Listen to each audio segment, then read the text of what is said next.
കൂട്ടുകാരെ ഇന്ന് കുറച്ച് കളിയും കാര്യവും എല്ലാം കൂടെ ചേർന്നാണ് ക്ലോ മെഷീൻ. നമ്മളുടെ നാട്ടിൽ അത്ര കോമൺ ആയിട്ടുള്ള ഒരു സാധനമല്ലായിരുന്നു. ലുലു മാളിലൊക്കെ ഉണ്ടായിരുന്നു എന്നാണ് എൻ്റെ ഒരു തോന്നൽ. പക്ഷേ വേറെ അങ്ങനെ അത്ര കണ്ടിട്ടില്ല. ഇവിടെയാണെങ്കിൽ എല്ലാ മാളുകളിലും ഇങ്ങനെ ക്ലോ മെഷീൻ ഒരെണ്ണമായിട്ടൊക്കെ കാണും. പക്ഷേ ഇത് ക്ലോ മെഷീന് മാത്രമായിട്ടൊരു മാളിൽ ഒരു ഫുൾ ഏരിയ ആണ്.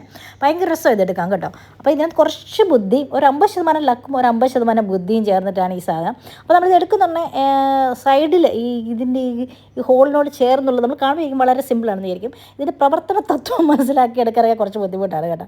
നമ്മളിത് എടുത്തിട്ട് മേളോട്ട് ഇട്ടൊക്കെ എന്ന് റെഡി ഇരിക്കും കേട്ടോ. ആ സമയത്ത് താഴെ പോകും.